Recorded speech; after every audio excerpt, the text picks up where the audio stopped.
Welcome to the Smart. Here's Freeman and Fox on the Sports Brothers Radio Network. What's happening, everybody? It's Jeff Fox, E.W. Freeman, Gigi Fontaine, Freeman Fox, the Sports Brothers Radio Show.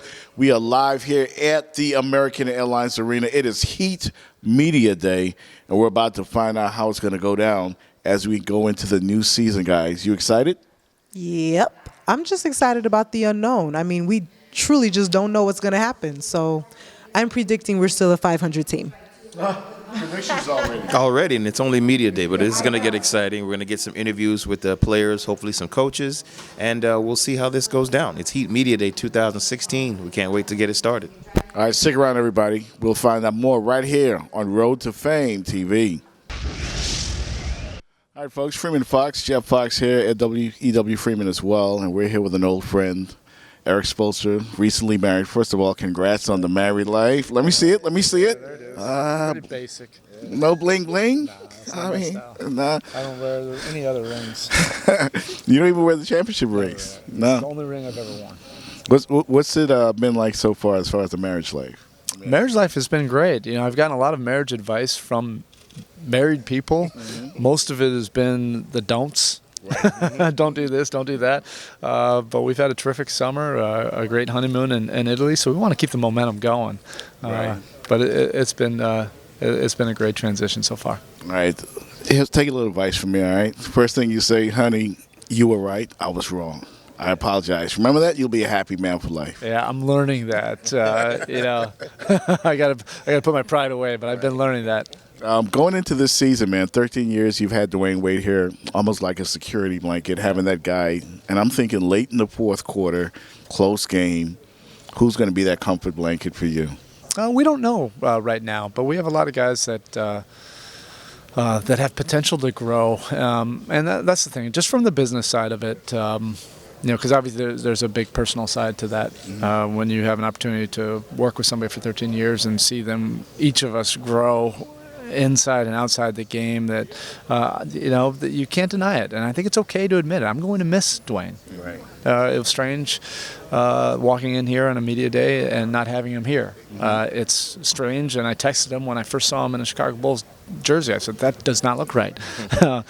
But from the standpoint of this team, it's also, you have to be open to a different path. Mm-hmm. And there's a lot of room for growth with this team. We feel very confident about the group we were able to retain and have guys that are young veterans that have already won, and that's Goran Dragic and Hassan Whiteside, to blend them in with a really exciting young core that we haven't had here for a long time. Mm-hmm. But a group that Heat Nation feels very excited about. Justice Winslow and Josh Richardson and Tyler Johnson.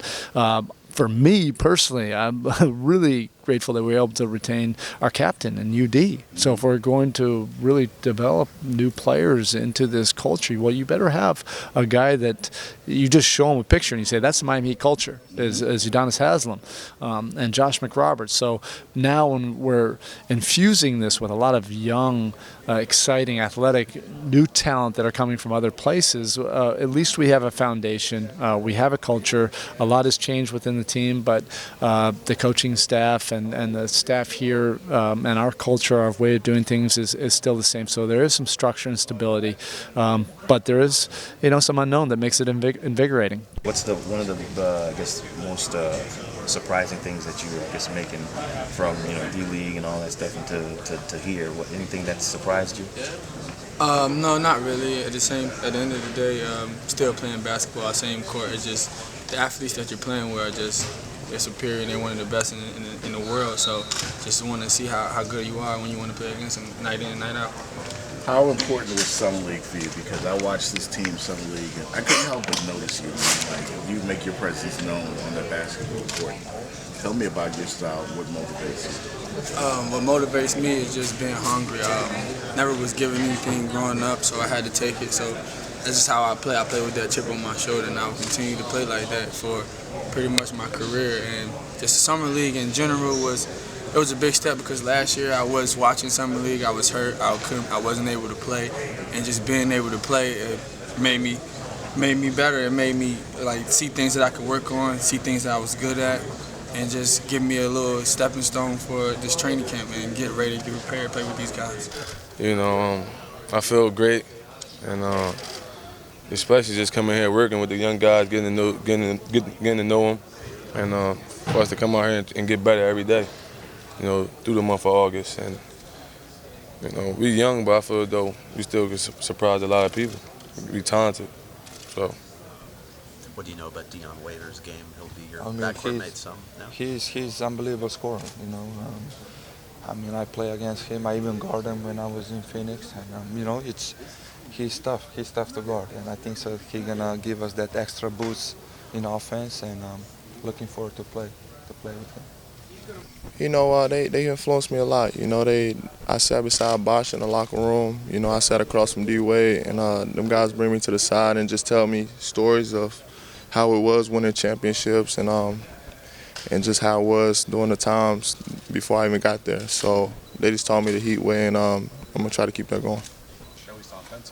Yeah, I think it's something that we really need to embrace. You know, even with me getting a rebound and pushing it up too. You know, I'm getting all the guys running. You know, and I really think it's something that we're gonna embrace and use to our advantage. So you've been working on the handle, is what you said? Of course, I got some surprises for y'all. Yeah, it's different. You know, I need to step in, be more vocal, be a leader. You know, we still got UD, we got Beno, Josh McRoberts. You know, we still got some experienced guys. But I think it's a good mix to have with young guys, and you know, everybody gonna have to step in. You know, like I said before, CB is not with us, D-Wade is not with us, so it's a lot of minutes laying down on the floor. So somebody gonna have to take those minutes and play good. But I'm confident because you know Tyler, he gonna step in. Josh Richardson, Winslow, they had unbelievable rookie season, so I think so we're gonna be okay. I mean, it's a very young, high energy, athletic, versatile group, and so I think you know we lack in experience, but I think we can also use that, you know, to an advantage. Well, it's like you said, it's becoming a leader, a guy that you know, all the other 14 guys in the locker room respect, and a guy that, you know, I'm going to hold myself accountable and also my teammates. And so this is something that is sort of new to me. I've never been a super vocal guy, but that's something that this summer I've had a chance to kind of do in Summer League, and I've had a chance to witness in USA. And so that's a role that I want to, you know, take on. And it should be fun. It should be fun for me and our team, you know, taking that next step. But for me, just becoming more of a leader and a guy that, you know, some of the newer guys, I mean, they're older than me, but they're new to the Heat culture and all that, cannot kind of look to. So let's get to talking about this season. Obviously, it's a lot of change with this team. A lot of youth is here. Some of your leadership is gone. Some leadership is still here. How do you think you guys can do this year? How do you look forward to that? Camp and then training camp, first practice tomorrow. And that's the thing. I think it's easy. I say this every media day. Everybody's in the greatest shape of their life. Everybody's gonna go 82-0. You know, it's easy to kind of put too much. You look at it like that. It's like, man, this can be overwhelming. You got to take it a day at a time, as a team, as an individual, to try to improve. And look at it like that. We don't know what. Nobody knows what they have yet until you get into camp and you start working together. As far as my off-the-wall question, you guys know I'm crazy, but I won't ask anything too crazy. Empire or power? Power. Hands down. Okay, no okay. hesitation. Man of the show, man of the show. You did say you play where you work, so you didn't do anything. Was there anything fun? Did you go to live, you know, something that you were just dying to do? Oh, man. I didn't listen to many rap songs to talk about it, but yeah, I definitely been to it. I wasn't overly overwhelmed with it, but it was still, you know, it was some fun times. Don't get overwhelmed. I won't. All right, guys, that's it for G-Talk. All right. Sports Brothers, we are here and we're rolling. Heat Media Day, Jeff Fox, E.W. Freeman. We're here with Tyler Johnson. I don't know if you heard the new 50 Cent song, I'm the Man. Well, you the man now, Tyler. So how do you feel about it going into this season? I'm excited. It's a new challenge. You know, it's a big-time turnover here in the Heat, and I'm excited for the new opportunity. I remember the great story about and I hate to bring this up right off the bat, but it was just hilarious when we talked about you getting the new deal and the fact that you had to go and let it all out when you heard the news about the new deal. That was hilarious, man. If you don't mind, just relaying the story for our viewers right now. Well, I mean, you got to think the last 2 years before this last summer, I'm coming in trying to make a team, you know. So I'm having to fight from the very bottom just to get on the roster, and then I turn around this year and I'm signing for $50 million. You know, it's just a whole bunch of emotions. It just all came up at once. I didn't know necessarily how to react or how to take the news. Of course, I was excited, but it was just too much emotion coming up at once, and so it had to come out. One way or the other, right? Exactly. That was hilarious, man. 13 years, man, Heat fans have had the comfort of knowing we had Dwayne Wade here. He's no longer here. Just getting the news, CB, in all probability won't be here as well. We got a team of unknowns, and you've had to fight to get to where you are now. That seems to be something that this whole team, I think, can ride on something like that. No, exactly. I mean, if you look at our roster and our makeup, there's a lot of guys who are, still trying to find their niche and still trying to find, a place they can call their own. So, I think that's a good thing, though. When you get a lot of guys around each other who are hungry and come from similar backgrounds, it's easier to relate to one another. So the expectation of you can hold each other to a certain standard because we're not superstars, but we're trying we're trying to head in that direction, and so we have people that we can kind of go through that process with and kind of figure it out together. You're not just wandering on your own.